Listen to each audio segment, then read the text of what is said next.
This is an unbelievable story, and I have a lot to share and a lot to say about this. Indian immigrants get house arrest for running fraudulent truck driving schools in Ontario, Canada. I have to show you this. Watch till the end. You won't even believe it. But let's start by watching just a little bit of this documentary where they go undercover and just look what's going on in Canada. Let's see if we can piece some things together that are a little. Go at it after failing to pass the first time a few months back. Now, that's not so unusual for truckers in training. What is different is the way some of them are now making it onto our roads. Consider the consequences. New This is truck CBC, drivers by get the into way. more accidents. The heavy and dangerous loads they haul cause more damage and injury. Makes us wonder, are they getting the training they need? Is this truck driving school? It starts in training yards like this one. Yeah, I'm looking to get my license. We come with hidden cameras after hearing we might be offered some shortcuts. When can I start? Like today? Proper training can cost more than $10,000, but here, they're charging half that. 4,500. 4,500. Yeah, with the two tries. In 4,000. Just quickly, I mean, they're blocking out the faces, which I understand, but every single person here, including the owners, are South Asian, probably Indian. Not to be racist about it, just to take note. We have to know what's going on in the country, good and bad. So, Two-time road test is included. 4,500 for the everything. These schools offer a program called MELT, Mandatory Entry-Level Training. Ontario is the first in North America to set it up. Anyone who wants to drive a tractor trailer has to take at least 103.5 hours of training before they can take a road test. But we're hearing we may not need that many hours. 103 hours completed, it does not matter you are completed or not. Maybe you will ready in 90 hours, does not matter. A third of the time is supposed to be spent in a separate classroom learning theory. Not here. No in class. No need for in the class. Okay. No theory, nothing. No. Before your road test, I will train you 100% for everything. Everything is here. Everything is here. Any classroom or anything? Classroom, I will cover everything here. Another no-no is called training to the test. You have the test in suppose Peterborough. From the very first day when the test is booked, Yeah. you can go with the SPAC. The S-back is a way to reverse a truck. Different drive test centers ask for different backing maneuvers. So that's what you're taught to pass, instead of real-world driving skills.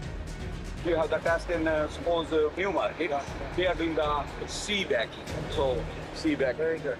Sure seems like training to the test. Mostly they use the L back. Okay.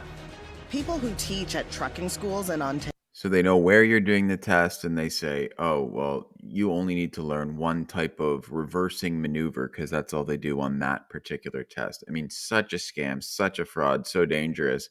Now, I learned this without even looking at this myself. I this summer, my brother and I were driving up. He was driving. We were together. We were going up to my parents' cottage, and that's north of Toronto, a few hours. And they're busy highways up there. And on the way back, we noticed that like there was some really weird truck driving going on in a busy area, going south towards Toronto. And one truck was swerving all over the place, in and out of their lanes, kicking up little rocks all over the place. We had to go to the shoulder of the road. I actually took a photo of the license plate because I was like, I don't know if this person's drunk or what is going on. Extremely dangerous. And we drove at, we passed it because it was too dangerous to be behind it. And I look in the window to see who's driving it. And it was, an Indian or South Asian immigrant. And I thought, oh, geez, that's, I didn't think much of it. Just like he looked sort of, I don't know. That's where he was from. And then we're passing a bunch of other trucks, and I'm seeing not as bad, but I'm seeing weird driving again. And I just made a habit. I just kept looking in, and I would say 80% at least of the truck drivers that day on that route, and we're going like 300 kilometers, were South Asian, and the driving was unusually bad. It was very aggressive. And then I started looking it up online, and sure enough, there are these scam schools, shams, and then they're put in house arrest Like they're not even in jail.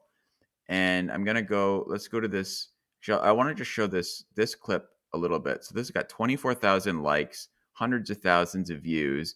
And I don't know about this guy personally, but he's saying truck driving in Canada, one of the highest in paying Canada. jobs. So there are two different types of trucking. Long haul trucking होती है ना, वो mostly Canada से US truck चलाते हैं. Truckers हफ्ते में 5 दिन अपने घर से बाहर रहते हैं. What I'm saying is, if you look at this, read it, I looked up, there's a huge industry of promoting people from India, people from South Asia to come to Canada, get your license. You can make money on YouTube just, announcing it. It's not that hard to get. And then you go to these schools. I would say the country of Canada is well known for being very safe, even like overly safe. I mean, we make you wear a life jacket in a canoe when you're by yourself, right? I mean, and it's not just on a little lake. I would say they go overboard on safety. So the idea of imagine having an airplane pilot school and you just decide, oh, I'm going to do like a half the price one and do a fraudulent one. I mean, that's essentially the same thing with these big, heavy trucks that are all over the roads. It's not something that culturally most people or bear. I can't imagine anybody thinking that's a scam that we'd want to run. I've never heard any jokes about, oh, here's a quick way to cheat on your driving test.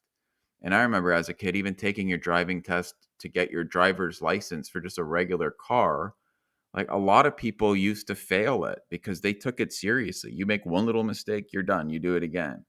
And then to see with this like long hauling heavy trucks that are swerving all over the road. And as I've said in other videos, I've been all over the world. Like there's certain places, it's got nothing to do with race, but whatever the reason, in their culture, they just don't care that much about road safety. Like in Thailand, they're zipping all over the place on motorbikes going fast, especially on the islands. And there's more drinking and driving there. Not everybody, but it's noticeable. In China, it's absolutely out of control. I wouldn't drive there. And then if you see it come here, we're so scared. Like if you notice in that CBC documentary, which is good, I'm glad they went undercover. They didn't really mention anything about where this is from. It's just sort of like, oh yeah, it's a Canadian thing. The problem of doing that is you just don't we don't understand the problem. You have to zero in on where it's coming from because it's not something that just would develop in Canada. It never would. To have this like fraud school where so many people are willingly going there and oh, you don't need to do the full hours, not a big deal. What's the big deal? You're only risking people's lives out on the road. And then they go to court and the judge says, it's an elaborate scheme that robbed almost 100 truck drivers. And I guarantee there are more schools like this, and it's way more people than 100 because it's probably like 50 that I saw that day. An elaborate scheme that robbed almost 100 drivers so they get house arrest. They don't even go to jail. They make a bigger deal here about if you accidentally hurt someone because you drove home slightly drunk from the bar. Now, I don't mind them having strict rules with that, but it just shows we're very strict with driver safety. And you'd think it'd be a lot more if it's a truck, and then more again if it's an airplane.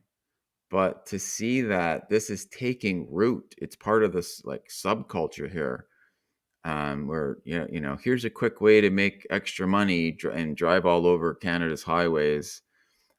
If you scoot down here in the article, like if you remember this from 2018, this is like 16 hockey players were killed because someone like on these rural roads from South Asia was driving like an absolute lunatic. And it's just driving levels that you just don't really see. So it's a scary thing to think is how much is this taking root? And then you think, okay, in the community, these two guys have one school, they pay $5,000 each, or no, sorry, one count of fraud for over 5,000, whatever.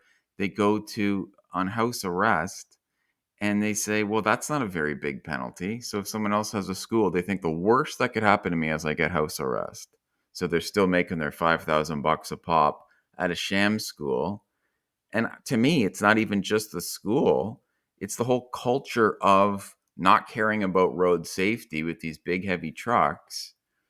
And that needs to be really spelled out because Canadians, I don't care what race, but if you're born here, grow up here, you learn like we care about that kind of stuff. And this isn't something to cut corners on, especially to the point where it's noticeable when you're driving down the highway. So penalties should be way worse. They should be closing these things like crazy, deporting anyone who's even driving. I mean, the police need to be involved, stepping up, just careless driving. And like, come on, and think about what other industries are getting messed up. It's not like all immigrants cause these issues, but if there's any pocket of it, we have to be able to talk honestly about it to get rid of it. And it's better for the other immigrants that are normal, which there are a lot of those too, who feel bad because they get lumped into this. So we have to protect them as well by saying we're getting rid of the garbage so it doesn't exist like it used to not on a large scale. And then, uh, everybody feels pretty good because we have mostly normal people here that aren't, running these shady scams. Like the Indians that used to come over that were doctors, lawyers, whatever, they weren't involved in this. They don't recognize this subculture, and we need to peel this away from them and do it quickly instead of feeling sorry for anybody. Like, don't be mean to anybody that's not involved in this, but I don't know. We have to be honest here. So, love to hear your thoughts, comments, opinions, subscribe, like, share. We'll see you in the next one. I always comment back. So, we'll talk to you soon.